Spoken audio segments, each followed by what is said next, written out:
Next part है sharpness of resonance या Q factor. Q factor का फुल फॉर्म है क्वालिटी फैक्टर। आता है what is quality factor, CBSE में आप पूछा जाता है what is Q value. Q value, Q factor, ये क्वालिटी फैक्टर है। इसमें यह बता रखा है कि अगर 5 किस्म के सिग्नल एक रेडियो कैच करता है या एलसीआर सर्किट कैच करता है तो उसके वेरियस करंट्स बनाता है, उसके करंट बनाता है। अब जो करंट मैक्सिमम वैल्यू अचीव करता है उसकी रेजोनेंस हुई हुई है, वो सिग्नल को वो क्या करता है, एक्सेप्ट करता है। तो जितनी पीक वैल्यू को सिग्नल अचीव करेगा उसकी क्वालिटी उतनी हाई होगी, तो उसकी क्यू वैल्यू हाई है। जितना लो करंट होगा उसकी क्वालिटी लो है, जितना हाई करंट होगा उतनी क्वालिटी हाई है। और जितनी क्वालिटी हाई है उतनी शार्पनेस हाई है। सिग्नल क्लियर है, शार्पनेस हाई है। शार्पनेस हाई, क्वालिटी हाई एक ही बात है। तो इसके अंदर ये बताया हुआ है कि क्वालिटी फैक्टर निकलता कैसे है। क्वालिटी फैक्टर ना नंबर है एक। जैसे मान लो 5 सिग्नल रिसीव किए तो 5 सिग्नल में से एक की क्वालिटी 10 है, एक की मान लो क्वालिटी जो है वो 8 है, एक की 7 है, एक की 5 है, एक की 2 है। तो रेडियो सिग्नल किसे सिलेक्ट करेगा, जिसकी क्वालिटी हाई है, जिसकी क्वालिटी 10 है उसको एक्सेप्ट कर देगा, बाकी को क्या करेगा, रिजेक्ट कर देगा। तो ये रेडियो काम कैसे करता है या एलसीआर सर्किट सीरीज में कैसे काम करता है और क्वालिटी सिग्नल की कैसे चेक करता है, ये बहुत इंपॉर्टेंट ग्राफ है। ये सीबीएसई एनसीईआरटी के अंदर बहुत हर जगह यही ग्राफ बना हुआ है, इसको समझते हैं। सबसे पहले एलसीआर सीरीज सर्किट का करंट का ग्राफ कैसा होता है। ऐसा होता है करंट एंड फ्रीक्वेंसी का ग्राफ। फ्रीक्वेंसी या एंगुलर फ्रीक्वेंसी एक ही बात है। तो आपका करंट कैसे चेंज होता है, ऐसे चेंज होता है। ये स्टैंडर्ड ग्राफ है, हर के अंदर यही ग्राफ बनता है। इसमें 3 वैल्यूज खास हैं। पहली, ये रेजोनेंस फ्रीक्वेंसी।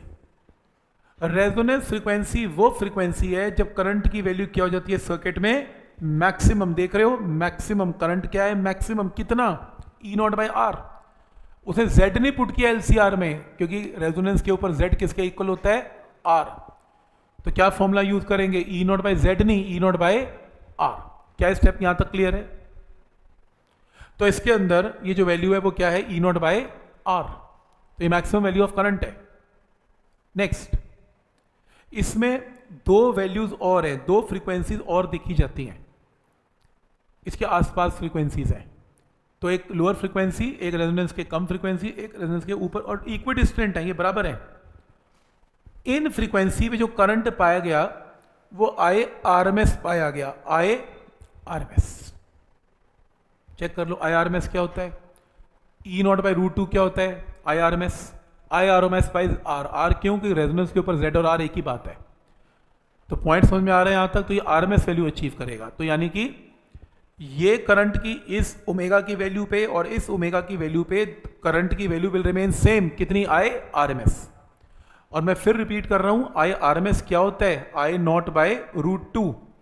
और I0 है क्या, रेजोनेंस के ऊपर I0 क्या होता है, E0/R√2। ये कैसे आया फॉर्मूला, समझ में आ रहा है, ये पॉइंट क्लियर है। तो रेजोनेंस फ्रीक्वेंसी पे करंट क्या होता है, मैक्सिमम। ω1 ω2 2 फ्रीक्वेंसीज के ऊपर करंट क्या होता है, IRMS। ये रिजल्ट क्लियर है यहां तक। नेक्स्ट है, इसके अंदर जो रेजोनेंस फ्रीक्वेंसी है वो कितनी है, ω/R है।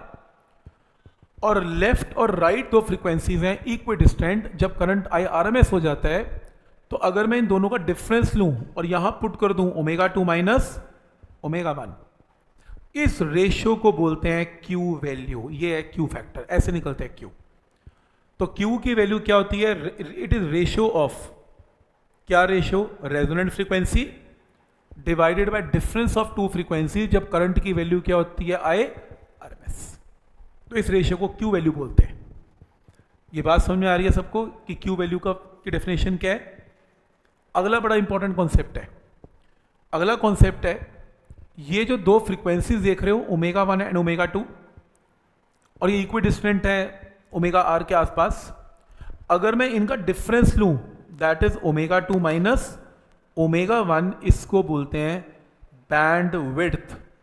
बैंड विड्थ है। तो ये जो 2 फ्रीक्वेंसीज जब करंट की वैल्यू कितनी हो जाती है आई आर एम एस, इन दो फ्रीक्वेंसीज के डिफरेंस को क्या बोलते हैं क्या बोलते हैं बैंडविड्थ। तो बैंडविड्थ कुछ नहीं है, बैंडविड्थ डिफरेंस ऑफ फ्रीक्वेंसीज को बैंडविड्थ बोलते हैं, तो बैंडविड्थ है ये। तो अब क्या डेफिनेशन बनी क्यू वैल्यू की?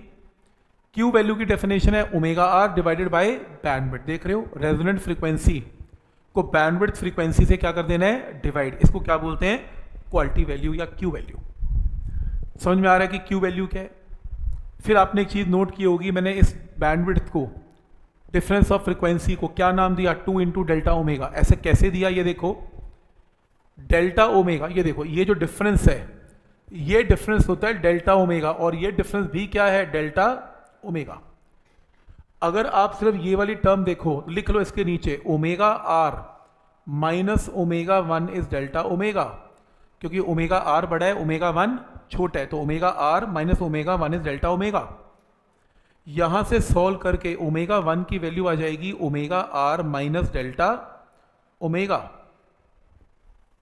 फिर यहां से लिख लो ओमेगा 2 बड़ा है ओमेगा आर छोटा है, तो नेक्स्ट लाइन क्या बनेगी, omega 2 minus omega R is delta omega, omega 2 minus omega R is delta omega. यहां से ओमेगा 2 क्या आएगा, ओमेगा 2 आएगा omega R plus delta omega. तो क्या आ गया, ओमेगा 1 आ गया ओमेगा 2 आ गया। और अगर आप ओमेगा 2 को ओमेगा 1 से माइनस करो, करके देखो, इसमें से इसे माइनस करो, तो जब इसमें से इसे माइनस करोगे ओमेगा आर कैंसिल हो जाएगा, आंसर क्या आएगा, 2 टाइम्स डेल्टा ओमेगा। नोट किया आपने, क्यों लिखा मैंने 2 टाइम डेल्टा ओमेगा? इसलिए लिखा क्योंकि जब डिफरेंस लेंगे तो अपने आप 2 टाइम डेल्टा ओमेगा आएगा, नहीं तो वैसे भी कुछ करने की जरूरत क्या है। मैंने बोल तो दिया ये डेल्टा ओमेगा है, डेल्टा ओमेगा, तो ओमेगा 2 माइनस ओमेगा 1 क्या है, 2 टाइम्स डेल्टा ओमेगा। कुछ करने की जरूरत भी नहीं है, ये तो ओरली पता लग रहा है कि डिफरेंस 2 टाइम डेल्टा ओमेगा है। क्लियर है? तो स्टेप समझ में आ रहे हैं, और बुक्स लिखती हैं तो मैंने लिख दिया, अदरवाइज जरूरत नहीं है इसकी। तो मैंने बता दिया इसमें 2 टाइम डेल्टा ओमेगा और सब बता दिया कि क्या चीज़ है। तो इसको हम क्या बोलते हैं, बैंडविड्थ बोलते हैं, ओमेगा 2 माइनस ओमेगा 1 को। अगर क्वालिटी फैक्टर हाई रखना है, क्वालिटी फैक्टर हाई रखना है तो बैंडविड्थ को लो रखना पड़ेगा। बैंडविड्थ लो कब होगी, जब ये डिफरेंस छोटा होगा।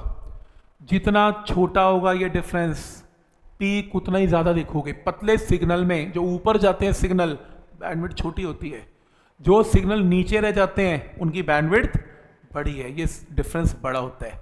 तो जिनका ये डिफरेंस बड़ा है, ये डिफरेंस बड़ा है, वो सिग्नल ऐसे में ज़्यादा मिलेंगे, हाइट में कम मिलेंगे, और जो हाइट में ज़्यादा मिलेगा वो पतले मिलेंगे। और हमें पतले सिग्नल चाहिए क्योंकि करंट उसमें मैक्स पाया जाएगा, तो वो क्वालिटी वाइज अच्छा सिग्नल माना जाता है। तो अगर मैं आपको 4 सिग्नल दूं, एक में पीक वैल्यू बहुत हाई है, एक में लो, एक में लो, एक में लो, तो सबसे बढ़िया सिग्नल कौन सा माना जाएगा, जो हाई है, क्योंकि जो हाई है ऊपर गया उसकी बैंडविड्थ लो होगी, और बैंडविड्थ लो होगी तो क्यू वैल्यू उसकी हाई होगी। तो समझ में आ रहा है यहाँ तक? तो क्यू वैल्यू क्या चीज़ है, is defined as the ratio of resonant frequency omega R to the difference in 2 frequencies omega 2 minus omega 1 taken on the both sides of resonant frequency such that at each frequency omega 1 and omega 2 current amplitude becomes 1 by root 2 times the value at the resonant frequency। resonant frequency पे current कितना है, I not, और इन 2 frequencies पे current कितने, I not by root 2। इसको सीधा लिखना चाहिए था IRMS। तो एक ही बात है, ओमेगा 1 ओमेगा 2 वो फ्रीक्वेंसी जब करंट अचीव कितने IRMS, तो ये रेशियो आ गई। क्या ये पॉइंट क्लियर है? एक्सप्रेशन आपने नहीं करना, ये सिलेबस में नहीं है एक्सप्रेशन, ये कुछ नहीं करना आपको इसमें, बस।